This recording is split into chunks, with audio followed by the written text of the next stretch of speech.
정혜림의 발칙한 뉴스.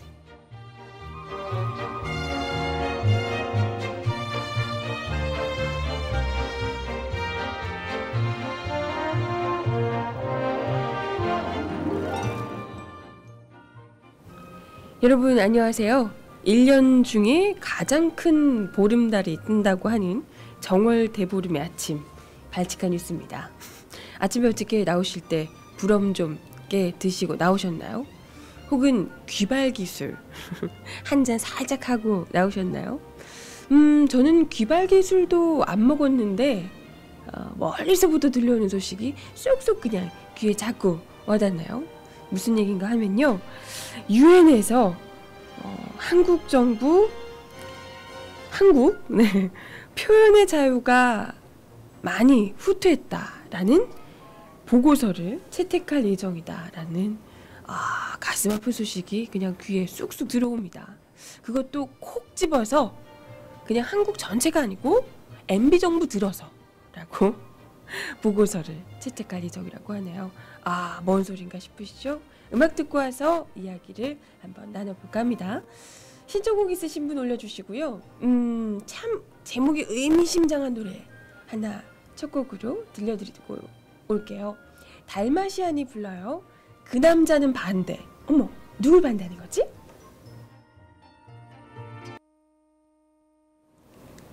네, 첫 곡으로 그 남자는 반대라는 곡 들어보셨습니다. 제목이 왠지 우리의 마음과 비슷한 것 같아서 그 내용은 뭐 달라요. 그 내용은 뭐 다른데 그 남자는 안 돼, 그 남자는 반대라고 이야기를 하는 게 참, 그 남자가 누군지는 굳이 얘기하지 않겠어요. 어쨌든 나도 반대세. 그 남자 반대세. 네. 아침부터 오늘 신청곡이 많으세요? 그간 듣고 싶은 노래가 많으셨나? 일단 제가 순서대로 검색해서 걸어두도록 하겠습니다. 네, 이게 뭔가요? 그 남자도 반대, 다음 그 여자도 반대. 오! 그 여자, 네, 저도 알 것 같아요. 누군지. 그 공주님, 네. 전직 공주님, 네, 그분이죠. 알겠습니다. 저도 마찬가지입니다. 그 남자도 그 여자도 반대입니다. 노래 제목 같은데요. 그 남자, 그 여자. 네. 김태희 얘기 중이었나요? 빈센트님이 지금 늦게 들어오셔가지고 무슨 얘기인지 잘 모르세요. 네. 그 남자는 반대라는 그 노래를 들려드리면서 누구를 반대하는 것일까 이야기는 안 드렸다고 말씀을 드렸고요. 네. 그 남자, 여러분들의 그 남자 그 여자는 뭐 다들 아시죠? 뭐 있으실 것 같아요. 각자가. 저는 강요하지 않아요. 네, 어쨌건 오늘 오프닝에서 이야기해 보기로 한 본격 귀발 기술을 먹지 않아도 들어오는 이야기를 시작해 보도록 하겠습니다. 유엔이 한국에서 표현의 자유가 후퇴하고 있다 이야기를 후퇴했다라는 보고서를 제출할 예정이라고 합니다. 그래서 뭐 사실 우리야 한국 내에서야 충분히 그런 이야기가 많았잖아요. 표현의 자유가 어디 한두 번 침해당해 봤어야지. 이명박 정부 들어 내내 표현의 자유, 뭐 무슨 자유, 인권 침해당하는 거 그냥 입술이 부르트도록 이야기를 했지만 정부에서 안 들어먹었잖아요. 그죠? 그리고 우리들 스스로도 웬만해서는 엔간해서야지 어디 자유 침해당했다고 얘기를 하지. 그죠? 아니 뭐 죽게 생겼는데 뭐 조금 얘기하면 그냥 잡아가고 뭐 조금 얘기하면 고소당하고 이런 게 워낙 비일비재하다 보니까 웬만해서는 그냥 표현 자유 침해당한 거 아니야? 라고 얘기해도 뭐 이명박 정부잖아 라고 그냥 귀퉁으로 넘겨버리는 이런 일들이 워낙에 많았습니다. 그래서 우리는 그다지 뭐 크게 이제는 뭐 생각하지 않았던 문제이기도 한데 이명박 정부의 어떻게 보면 특징 중 하나랄까?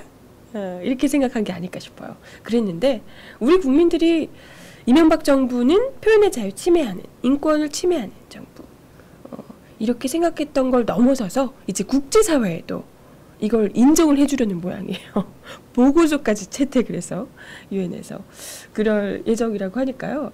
진짜 이명박 정부가 그렇게까지 G20 어쩌니 하면서 우리나라의 국격이 말이야 이러면서 돈을 막 그냥 들여가면서 그렇게 오바를 하면서 올리려고 했던 국격, 이런 식으로 그냥 한 방에 유엔 보고서 한 방에 그냥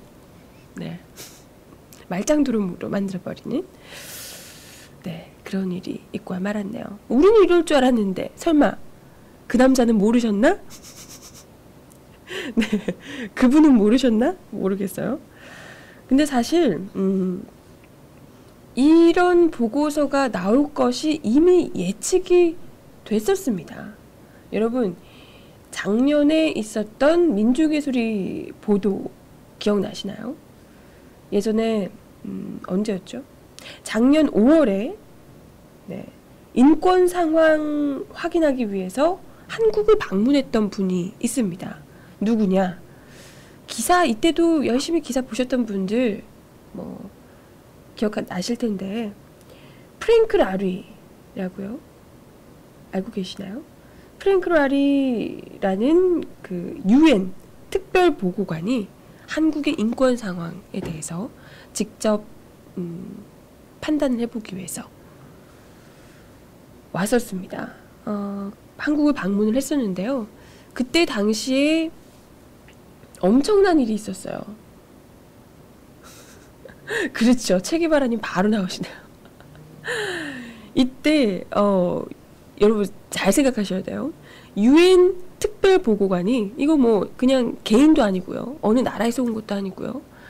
국제 사회의 엄연한 그 보고관 역할을 맡고 있는 유엔의 특별보고관인 사람이 와서, 그것도 그냥 놀러 온 거 아니에요. 이 사람이 이 한국의 표현의 자유, 인권 상황 실태를 파악해 보겠다라고 조사하기 위해서 한국을 방문했어요. 그랬는데 어머나 세상에, 한국 정말 대박입니다. 이런 유엔 특별보고관에게 우리 국정원이 감시를 붙인 거 미행을 한 거, 미행만 했겠어요. 미행하고 이걸 캠코더로 찍은 거, 그러다 들켜서 도망간 거. 나 진짜 그래서 이것도 참 이 라리 보고관이 몰랐으면 좋았을 텐데 이걸 또 다 알고 있었다네요. 다 알고 경찰에게 물어보고, 혹시 경찰이 날 미행하는 건가요? 라고 물어보기도 하고, 굉장히 어이없는 정도가 아니고 어이없는 정도가 아니라 뭐랄까요, 황당해하는 뭐 그런 상황이었다고 하네요.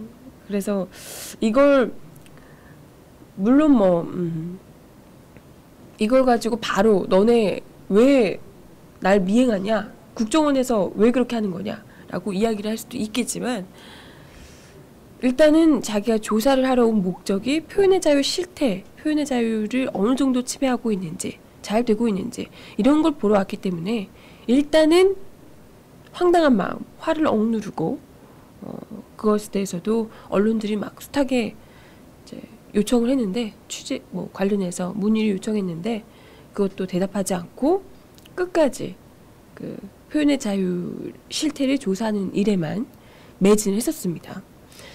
그랬는데 이 민중의 소리 카메라에 그때 찍혔었죠. 국정원 차량 치고 빠지던 캠코더를 찍다가 라리의 이 은밀한 뭔가가 있지 않을까 궁금했던 건지, 어쨌든 캠코더로 몰래 도찰을 하다가 민중의 소리 카메라에 찍히고 도망가던 그 차량, 그거 조사를 했더니 이게 그 차량 번호를 줘야 했더니 국정원에서 그 차 우리 차 맞아요 라고 얘기를 해줬다고 하더라고요. 그죠? 네, 나중에 도주 차량 번호판 확인하니 국정원 소속이었다는 거.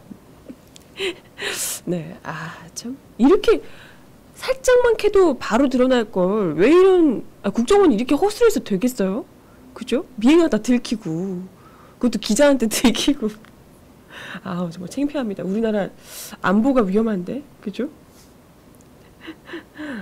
네.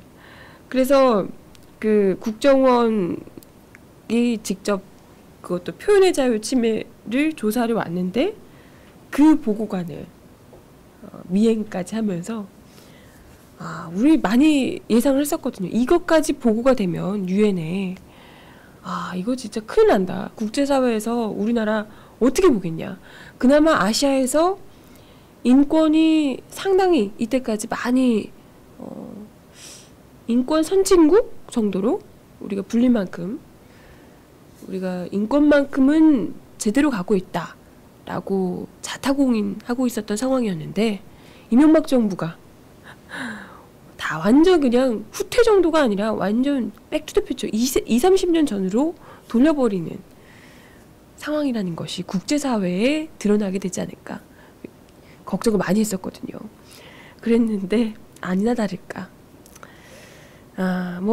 다행히 미행 관련해서는 이야기를 하셨는지 어쩌는지 모르겠는데 이런 보고서까지 채택이 될 예정인 모양이네요. 근데 아마 프랭크 라리 그 특별보고관도 아무리 객관적인 상황에서 이거를 판단을 하셨겠지만 거기서 이 실제로 그 표현의 자유도 아니죠. 이건 자기가 직접 조사하러 왔는데 미행을 당한 거니까 이런 걸 직접 한번 겪어봤으니까 더 뭐랄까요, 일단 경험하고 보고서를 쓰는 거하고 또 다르잖아요. 그죠?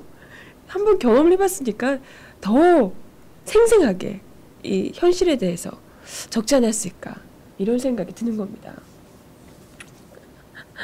네.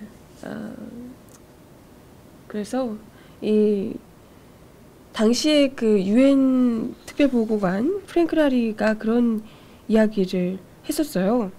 만약에 다른 보고관이었다면, 내가 아니라 다른 보고관이었다면 한국을 떠났을 것이다 이미. 근데 그게 왜 그러냐면요, 정부에서 당시에 국정원만 붙여준 게 아니고요. 국정원만 붙여주고요. 정작 프랭크 라리가 만나려고 했던 정부 관계자들, 인권 관계자들, 정부 당국과의 좀 대화를 해보고 싶다. 인권 문제에 대해서 어떻게 생각하는지, 어떤 입장인지 이런 걸 듣고 싶다라고 했는데 정부가 그냥 구린 구석이 많으니까 그냥 씹은 거예요. 안 된다고, 싫다고. 아니 너무 웃긴 게 유엔 특별 보고관이잖아요. 이게 뭐 개인적으로 와가지고 나랑 한번 놀아줘, 나 얼굴 한번 봐주면 안 돼? 뭐 이런 게 아니고 이 표현의 자유 문제에 대해서 조사를 하기 위해서 한국을 방문을 했고 그 관련해서 이야기를 나누고 싶다, 의논하고 싶다라고 한 건데 이걸 정부 차원에서 안 받아준 거니까 얼마나 황당했겠어요. 그러니까 이 프랭크 라리가 굉장히 불쾌했다고 하고요. 많이 불쾌했다고 하고 다른 사람이었으면 떠났을 것이다. 아니 손님을 불러놓고 주방장한테 가서 주방장이랑 대화하라 이러는 데가 어딨냐, 이런 식의 표현까지 하면서 굉장한 불쾌감을 나타냈었다고 합니다. 그렇게 했는데 이 보고서가 한국에서 표현의 자유가 잘 지켜지고 있습니다 라고 나오는 것도 이상하죠. 그런 현실을 목도했는데요. 다행히 그런 아주 국제사회에서 알려지면 손발이 오그라들 법한 이런 문제까지는 나오지 않은 모양이고요. 보고서에는 한국 정부 들어서 표현의 자유가 특히 촛불 시위 이후 딱 꼬집어서 이명박 정부 이후 2008년 촛불 이후라고 이야기를 해요. 표현의 자유가 상당히 많이 줄어들고 있다라고 이야기를 하고 있습니다. 구체적으로 나온 바는요, 명예훼손, 인터넷상 의사와 표현의 자유, 집회의 자유, 국가 안보를 이유로 하는 의사표현의 자유 제한, 공무원의 의사 표현의 자유권 등 8가지 개정 보고 8가지 분야의 개정을 권고를 했다고 하네요. 네. 그러네요. 그렇다고 합니다.